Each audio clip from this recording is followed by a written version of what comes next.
티가니까야 청정경 보고 있습니다. 청정경은 니간타나타부타의 사후에 제자들이 분열되었다.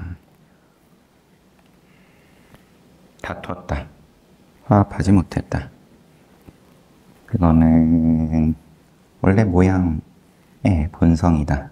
생했으면 멸의 성품이 있다. 모였으면 흩어지는 거고.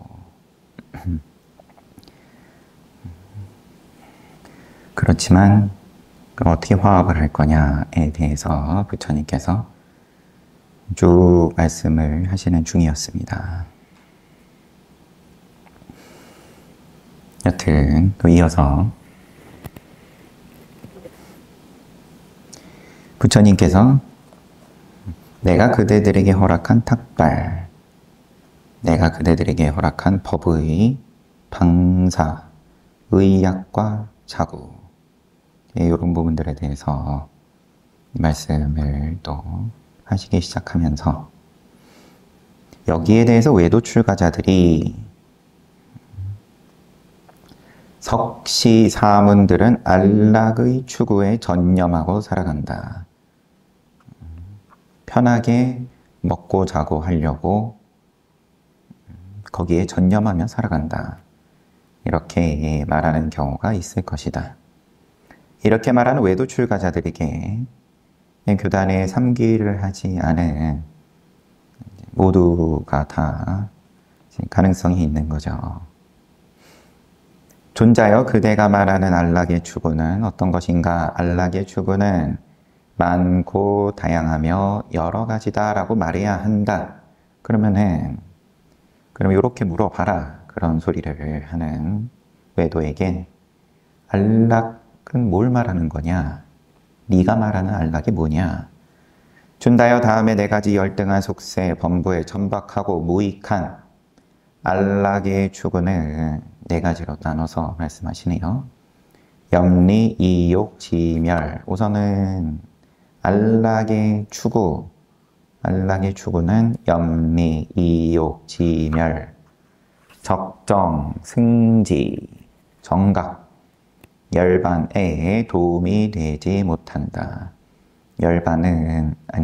안락은 열반으로 가는 길이 아닌 거다. 이렇게 우선 말씀을 하시고, 그럼 구체적으로 네 가지는 준다여 어떤 어리석은 자는 생명을 해치고 스스로 기뻐하고 만족해야 한다. 이것이 첫째 안락의 추구이다. 안락에 대해서 이렇게 정리를 하신 다음에 이거는 적정, 열반에 도움이 되지 않는 길이 곧 안락이다. 그리고 첫 번째는 생명을 해치는 것.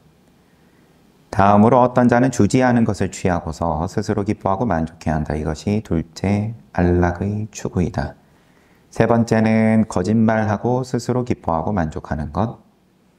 네 번째는 어떤 자는 5가지 감각적 욕망을 구족하고서 스스로 기뻐하고 만족해야 한다. 이것이 넷째 안락의 추구이다. 깜마오욕락. 이것을 쫓아가는 것. 거기에 대해서 기뻐하고 만족해야 하는 것. 준다여 이상의 네 가지 열등한 속세, 범부에 천박하고 무익한 안락의 추구는 염리, 이욕, 지멸, 적정, 승지, 정각, 열반에 도움이 되지 못한다. 그런데 외도 출가자들이 석시 사문들은 이들 네 가지 안락의 추구에 전념하며 살아간다라고 말하는 경우가 있을 것이다. 이렇게 설명을 해줘도 부처님과 또 그의 제자들은 네가 말한 그 네 가지 안락을 추구하잖아. 그러는 거 아니냐라고 계속 못 알아먹고 따지고 들면 그들에게 결코 그렇지 않다라고 말해야 하나니 그대들에게 바른 말을 하지 않고 있으며 사실이 아닌 거짓으로 비방하고 있기 때문이다. 왜냐하면 부처님의 가르침은 열반, 적정, 지멸, 깨달음으로 나아가게 하는 가르침이기 때문에 편안하게 수행하고 얼마든지 열반에 들 수 있다. 괴롭힘을 일부러 가하지 않고서도. 근데 그게 이제 받아들여지지가 않는 거죠. 고행을 해야 깨달을 수 있는 거 아니냐, 아라한이 될 수 있는 거 아니냐. 맨날 먹을 거 다 먹고 닭발해가지고 가만히 편안하게 앉아가지고 그러고 어떻게 아라한이 된단 말이냐, 열반에 든단 말이냐. 자기가 이해를 못해서 하는 소리가 거짓으로 비방하는 소리다. 그러면 결코 그렇지 않다라고 알려줘야 된다. 준다여 다음에 네 가지 안락의 추구는 전적으로 염리, 이욕, 지멸, 적정, 승지, 정각, 열반에 도움이 된다. 다음 네 가지는 열반으로 나아가는 길이다. 그게 곧 안락의 추구이다. 몸이 안락하든 안락하지 않든 간에 안락이다. 네 가지는 어떤 것인가 준다여 비구는 감각적 욕망을 멀리하고 불성법을 멀리하고 사유가 있고 숙고가 있으며 초선인 거죠. 그러면 멀리하면서 생긴 기쁨과 행복감이 있는 초선을 성취하여 살아간다. 이것이 첫째 안락의 추구다. 다음으로 비구는 사유와 숙고를 억제하고 내적으로 평온하게 마음이 집중된 사유가 없고 숙고가 없는 삼매에서 생긴 기쁨과 행복감이 있는 제2선을 성취하여 살아간다. 이것이 둘째 안락의 추구다. 다음으로 비구는 기쁨에서 벗어나 평정한 마음으로 주의 집중과 기쁨에서 벗어나서 평정한 마음으로 주의 집중과 알아차림을 하며 사띠에 머물면서 지내는 가운데 사념지 수행하면서 몸으로 행복을 느끼면서 성자들이 평정한 주의 집중을 하는 행복한 상태라고 이야기한 제3선을 성취하여 살아간다. 이게 세 번째 안락의 추구다. 제3선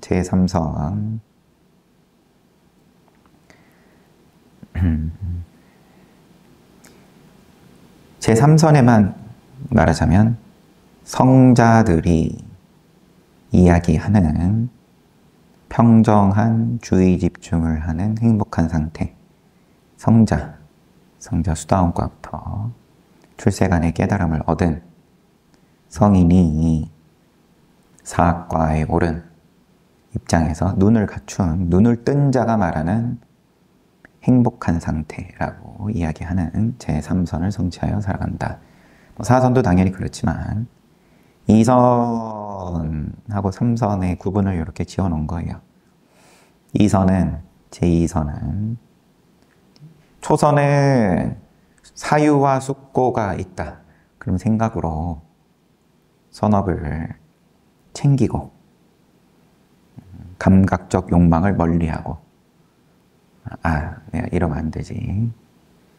내지는 내가 이렇게 해야지. 이렇게 사유와 숙고가 있는 거예요.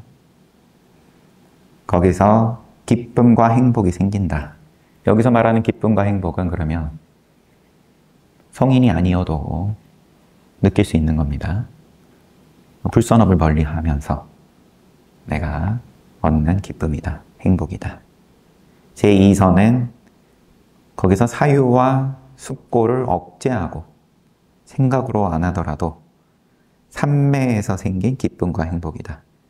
이것도 성인 아니어도 느끼는 기쁨과 행복이에요. 그러면 사유와 숙고를 억제하고 내적으로 평온하게 마음이 집중된 삼매에서 생긴 기쁨과 행복이다. 어떤 분이 일단 삼매를 말씀을 하시면서 삼매에 들기 위해서 수행한다. 삼매가 뭐냐? 자기를 잊어버리는 거다. 그럴 수 있죠. 사유와 숙고를 억제하고 이렇게 설명이 되어 있으니까 제2선을 삼매에 들면 기쁨과 행복이 있죠.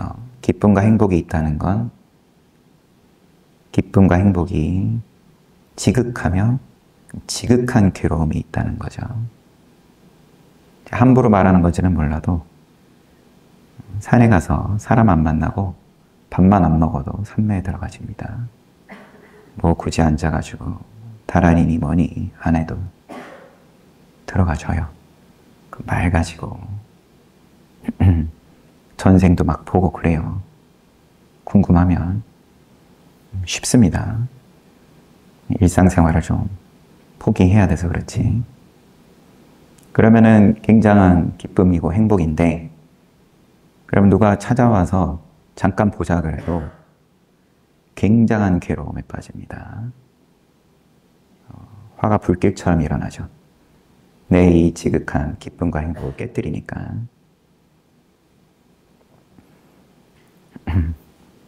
그 제3선은 여기서는 이제 수식어가 붙은 게 깨달은 사람들이 이야기하는 행복한 상태다.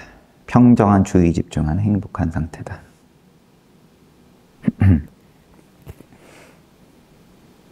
그러니까 앞에 제2선에 이렇게 만들어진 지극한 기쁨과 행복하고 그 눈으로는 알 수가 없는, 자기가 눈 떠봐야 그제서 아는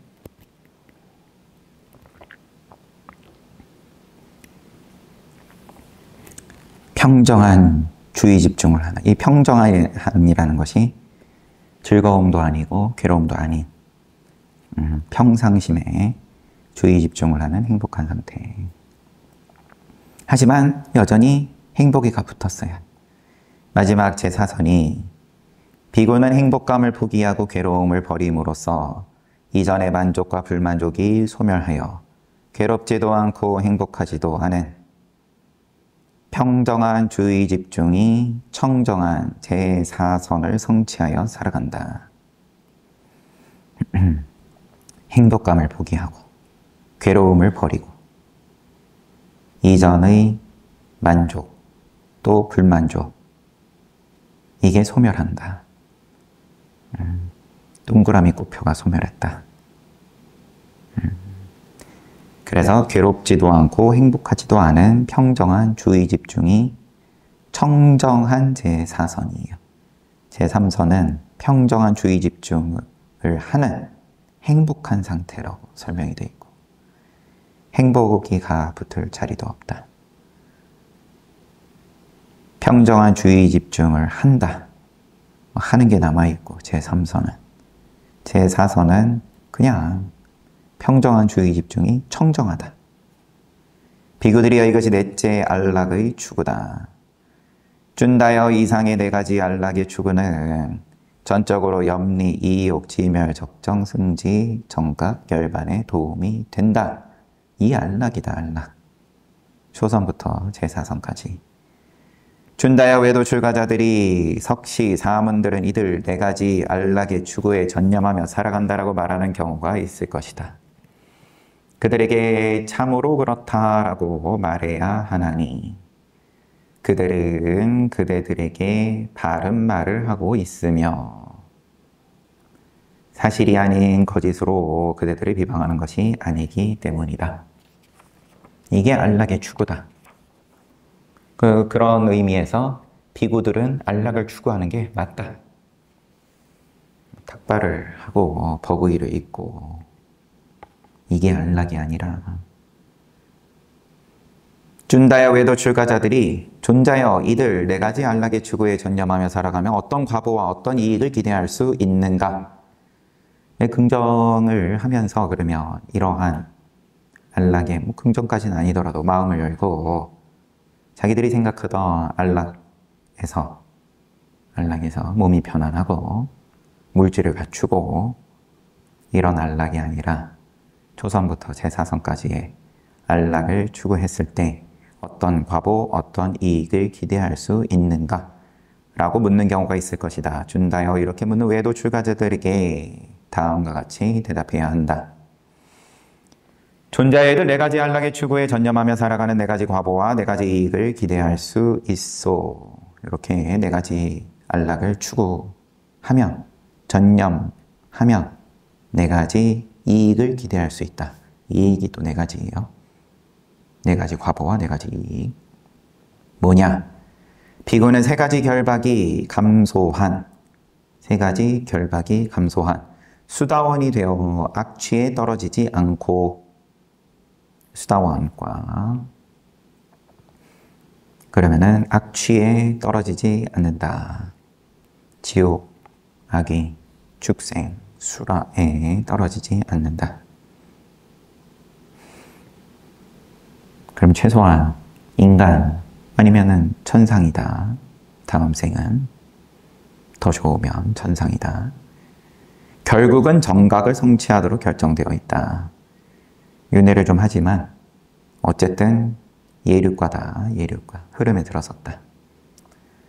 정각을 성취한다. 이것이 첫째 과보이고 첫째 이익이다. 다음은 세 가지 결박이 감소하고 탐냄, 성냄, 어리석음을 소멸한 사다함이 되어 이 세계에 다시 와서 일렉과, 그러니까 한 번 온다. 괴로움을 끝내라니 이것이 둘째 과보, 둘째 이익. 다음은 다섯 가지 낮은 단계의 결박.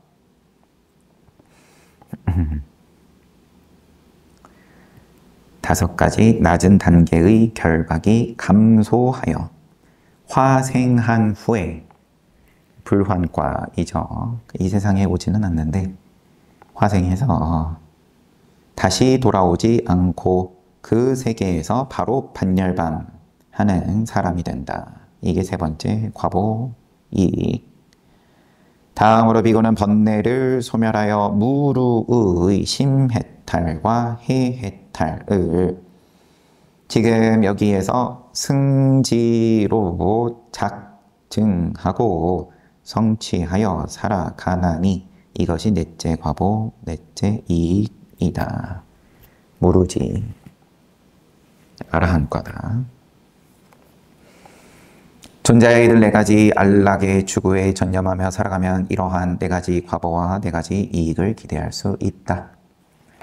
외도 출가자들이 석시, 사문들은 고정되지 않은 법으로 살아간다 라고 말하는 경우가 있을 것이다. 이렇게 말하는 외도 출가자들에게는 다음과 같이 대답하면 된다. 존자여 아시는 분이며 보는 분이며 아는 분이며 보는 분이며 아라한이시며 등정각자이신 세존께서 제자들에게 가르치고 시설하신 생명이 있는 한 어겨서는 안 되는 법들이 있소. 존자여 그것은 마치 깊이 뿌리 박히고 잘 설치되어 움직이지 않고 흔들리지 않는 문설주나 쇠기둥과 같나니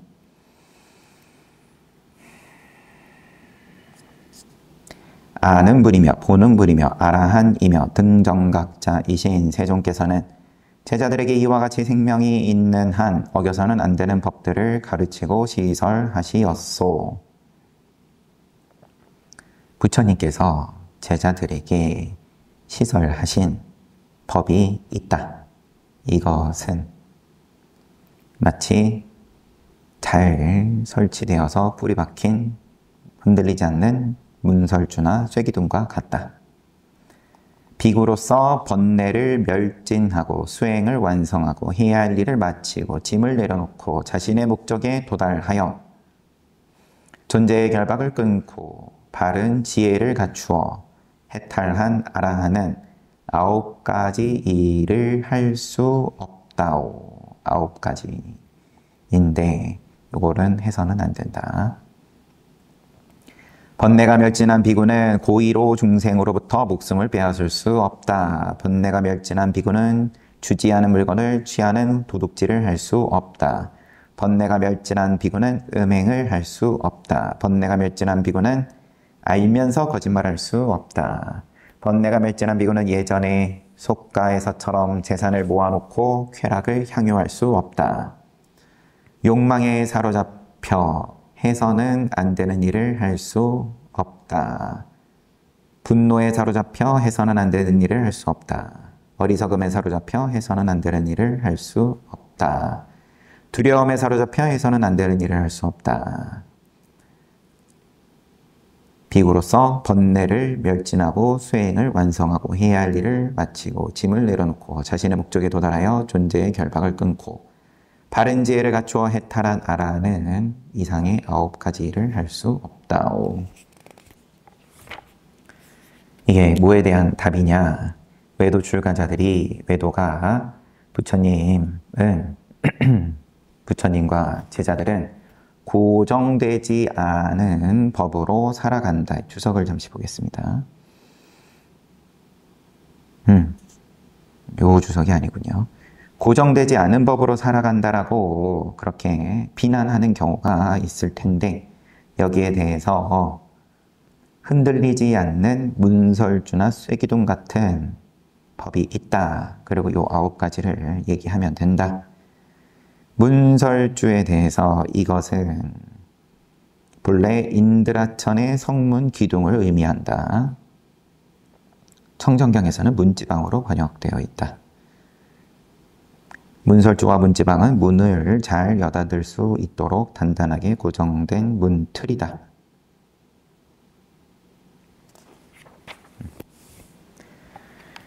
준다의 외도 출가자들이 사문고땀하는 과거에 대해서는 한계가 없는 지견을 알려주지만 미래에 대해서는 한계가 없는 지견을 알려주지 않는다.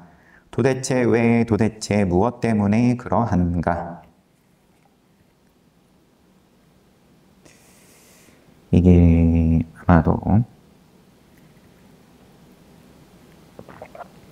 부처님께서도 성도하실 때 숙명통으로 당신의 과거 전생에 대해서 쭉 다 보신 거고 천안통으로 1만 세계의 모든 중생들의 원인 결과에 대해서도 쭉 보신 거고 아난존자가 그때그때 물을 때 아니면 다른 비구들에게 가르침을 주실 때 그럼 전생에 어떠한 인연이었고 쟤는 전생에 뭐였고 쟤는 전생에 뭐였기 때문에 어떠한 인연 때문에 이번 생에는 이러이러하다. 전생으로서는 항상 잘 말씀을 해주시는데 과거에 대해서는 한계가 없는 지견을 알려주시지만 미래에 대해서는 한계가 없는 지견을 알려주지 않는다. 미래에 대해서 물을 때는 부처님께서 답을 안 해주셨다. 예언을 안 하셨다. 부처님께서는. 왜 그러한가? 라고 외도들이 마찬가지로 비난하는 소리를 할 때는 그 외도 출가자들은 어리석은 바보처럼 망상에 사로잡힌 지견으로 망상에 사로잡힌 지견을 언표할 수 있다고 생각하고 있다. 준다여 과거에 대해서 열애에게는 주의 집중에 따르는 알이 있나니 열애는 원하는 대로 기억한다. 그리고 미래에 대해서 열애에게는 무한한 깨달음에서 생긴 이것이 최후의 생이다. 이제 이후의 존재는 없다는 알미 생긴다.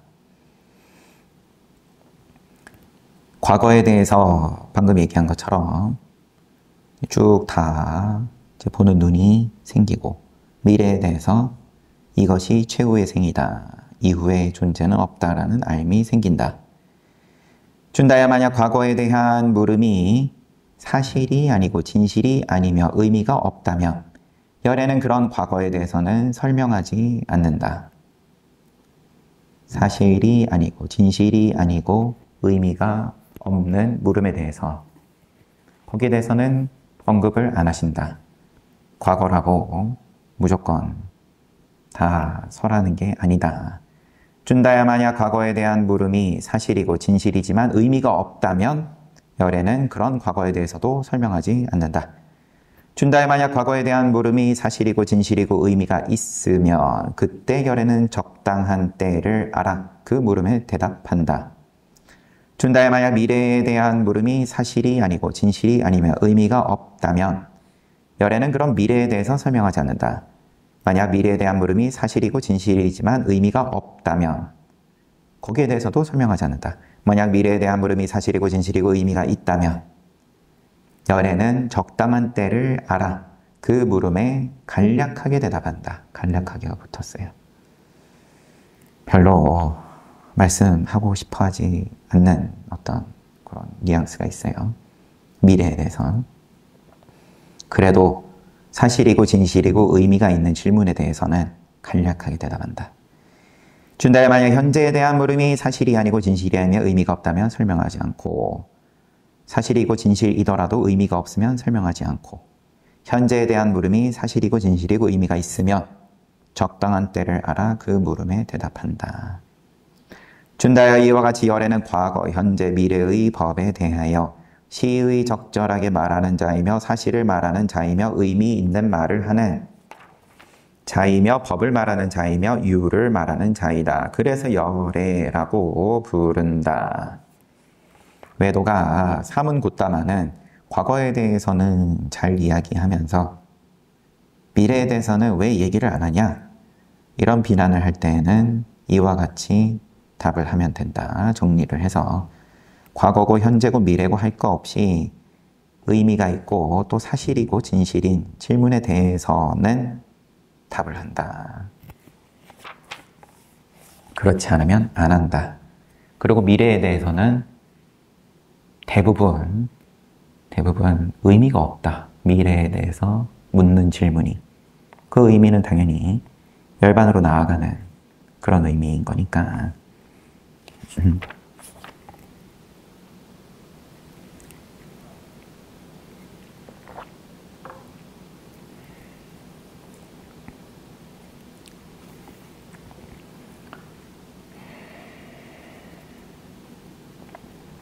부처님께서 열반하시고 나서 마하가섭의 무리 가운데, 제자 무리 가운데 잘됐다. 잔소리할 사람이 사라졌다. 라고 이야기를 했던 비구, 그 비구 때문에 마하가섭이 어이쿠 얼른 결집해야겠다. 이렇게 이어지는데 그 비구가 자기가 부처님께 공양을 올리고 싶어가지고 하지만 자기에게는 공양을 올릴 만한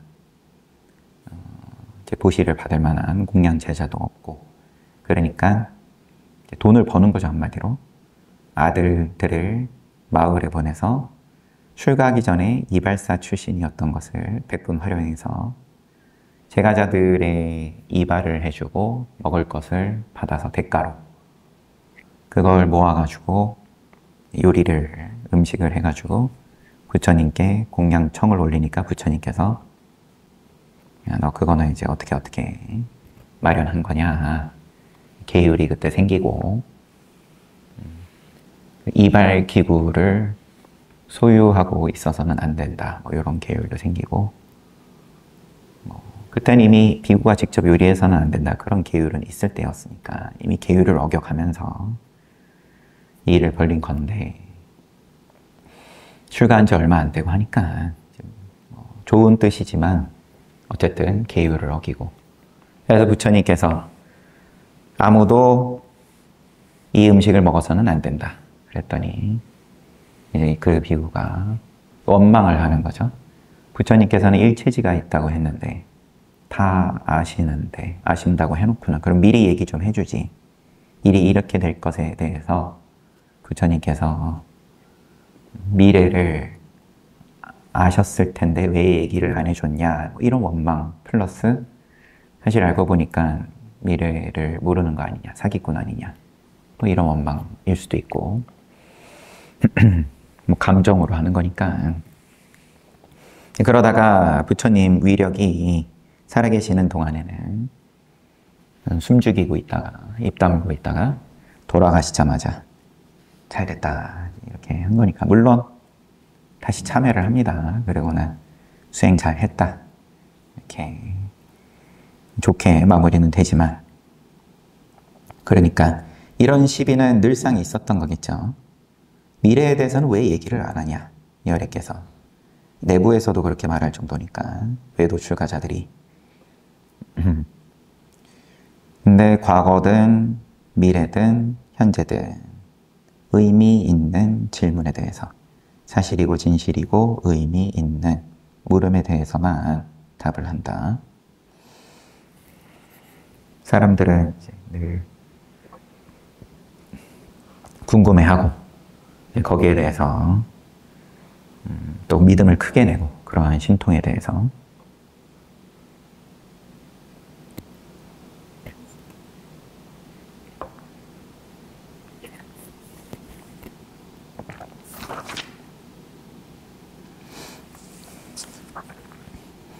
춘다야, 외도 출가자들이 사문 곧다마는 어떤 것을 설명하는가? 뭐 얘기하냐? 너네 스승은. 이렇게 묻는 경우가 있을 것이다. 춘다여, 이렇게 말한 외도 출가자들에게 다음과 같이 말해야 한다. 존자여, 세존께서는 이것이 괴로움이다 라고 설명하셨소. 존자여, 세존께서는 이것이 괴로움의 집이다 라고 설명하셨소. 이것이 괴로움의 소멸이다 라고 설명하셨소. 이것이 괴로움의 소멸에 이르는 길이다 라고 설명하셨소. 사성제 이야기하면 된다. 춘다의 외도 출가자들이 사문 곧다마는 왜 이것을 설명하는가? 그 사성제는 왜 이야기하는데? 그냥 미래를 얘기하는 게 훨씬 이익이구만. 좋겠구만. 내가 그러면 재미있겠는데. 왜 이것을 설명하는가라고 묻는 경우가 있을 것이다. 춘다여, 이렇게 말하는 외도 출가자들에게 다음과 같이 말해야 한다. 존자여, 이것은 의미가 있고 진리에 관한 것이며 법에 관한 것이며 범행의 토대이며 염리, 이욕, 지멸, 적정, 승지, 정각, 열반에 도움이 되오. 열반으로 나아가는 길이다. 사성제는. 그래서 열애께서 설하신다. 그래서 세존께서 이것을 설명하셨소. 춘다여, 과거와 관련된 견해에 대하여 나는 그대들에게 설명해야 할 것은 설명했다. 그러나 설명해서는 안 될 것을 내가 어떻게 그대들에게 설명하겠는가? 춘다여, 미래와 관련된 견해에 대하여 설명해야 할 것은 설명했고, 설명해서는 안 될 것을 내가 어떻게 그대들에게 설명하겠는가? 과거와 관련된 견해에 대하여 내가 그대들에게 설명해야 할 것은 어떤 것이고, 설명해서는 안 될 것은 어떤 것인가? 어떤 사문 바라문들은 이와 같은 견해를 가지고 이와 같은 주장을 한다. 자아와 세계는, 나와 너, 자아와 세계는 상주한다. 항상 머문다. 이것은 실로 진실이고 다른 것은 거짓이다. 자아와 세계는 상주하지 않는다. 상주하기도 하고 상주하지 않기도 한다. 이제 앞에 나왔던 경전들에서, 디가니까야 부분에 나왔던 경전들에서 좀 상세하게 쭉 봤었죠. 외도들이 즐겨묻는 주요 테마, 그리고 상주 뭐 어떤 식으로든 윤회를 얘기하는 것도 상주인 거고, 세계가 이어진다. 내지는 끝이다. 죽음은 끝이고 세계도 끝이고, 상주하기도 하고 상주하지 않기도 한다.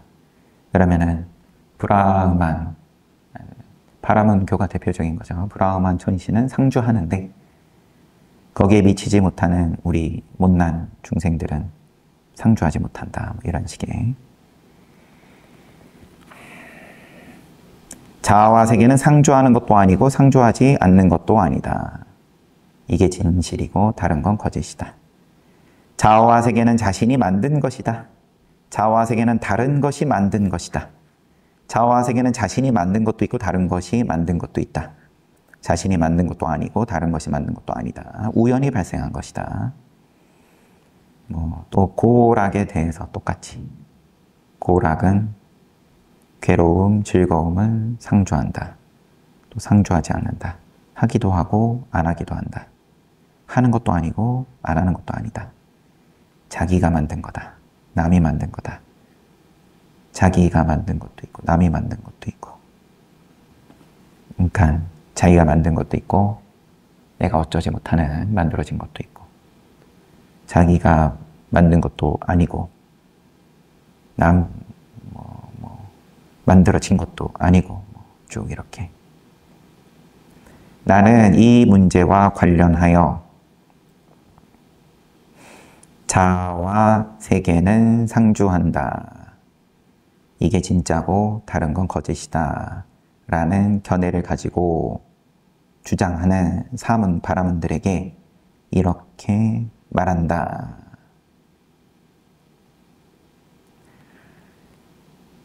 그 존자여, 그대는 자아와 세계는 상주한다라고 주장했는가? 그들이 그게 진짜다. 그러면 나는 허용하지 않는다. 왜냐하면 그 문제에 대하여 어떤 중생은 다른 관념을 가지고 있기 때문이다. 다른 관념을 가지고 있기 때문이다. 다른 중생들은, 어떤 중생은 준다여, 나는 이 문제에 대한 설명에서 나와 동등한 것을 보지 못했는데 어떻게 나보다 더 뛰어날 수 있겠는가? 그 문제에 대한 나의 설명은 뛰어난 설명으로서 내가 가장 훌륭하다. 이게 지금 뒤에 설명을 또 하시는 건지 아니면 그냥 앞서서 말한 경전으로 그렇게 넘어가는 건지, 여기에 대해서는 또 내일 이어서 보도록 하겠습니다.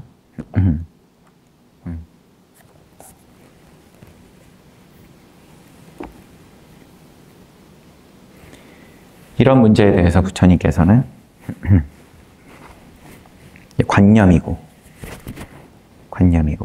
관념은 괴로움인 거고 만들어진 것이고 조작한 것이고,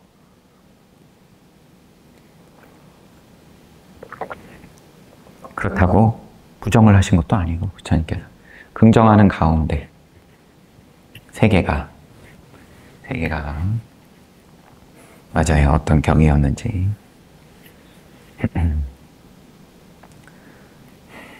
저희가 수행을 잘 해가지고 그래가지고 남들이 못 보는 거를 그만큼 보게 되고 그래가지고 세계는 이러이러하다. 뭐 상주한다고 하든 상주하지 않는다고 하든 그렇게 주장을 하든 아니면은 그거보다 더 깊은 산매에 들어가지고 세계가 이러이러하구나. 그래서 이렇게 주장을 하든, 아니 그거보다 더 깊은 산매. 그래서 초선에 들어서 이렇구나. 나중에 이제 마지막에 지멸에 이르는 멸진점까지 이르러가지고 이렇게 얘기를 하든, 아니면 맨 앞에 경전이었던 것 같아요. 62가지 사견을 설명하시는 가운데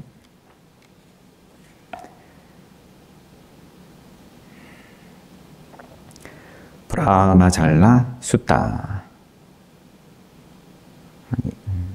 여기에서 과거에 집착하는 또 미래에 집착하는 견해들을 모아가지고 62가지로 정리를 하셔가지고 각자가 결국 자기 안목대로 자기 보고 싶은 대로 보는 건데, 아니면은 논리로서 분석을 해가지고 이러이러하기 때문에 세상은 이럴 수밖에 없다. 뭐라고 주장을 하든 간에 이제 그런 말씀을 앞에서 쭉 더 상세하게 정리를 해 놓으신 게 있었죠.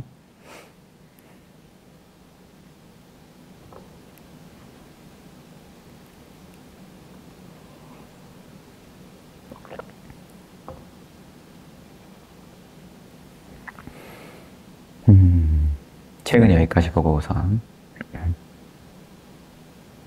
디가니까야 보니까는 20몇 번째 오전에 매일 보고 있고 부처님 말씀 보고 또 정진하고 삼매를 구하고 싶으면 삼매 구하면 되고 말리지 않습니다. 하다가 아닌가 싶어서 그러면 내려놓으면 또 내려놓는 거고 그때그때 인연 당해가지고 하겠다는데 그거를 잠시간 하다가 내려놓든 아니면 평생 하든 여러 생에 걸쳐서 하든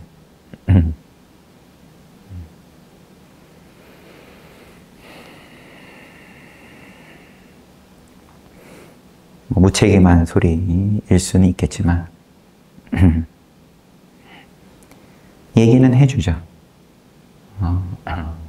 괴로움이 따른다는 거는 제가 제 입으로 얘기해서가 아니라 방금도 1시간 내내 본 거고 다 부처님께서 말씀하신 거고 모양이다. 모양이다. 모양을 쫓으면 무너짐이 있다. 그거를 알고 쫓는 거랑 그 다음에 무너질 거는 상상도 못하고 열심히 쌓는 거랑 그 결과가 하늘과 땅 차이다. 알고 쌓아도 견디기 힘든 판에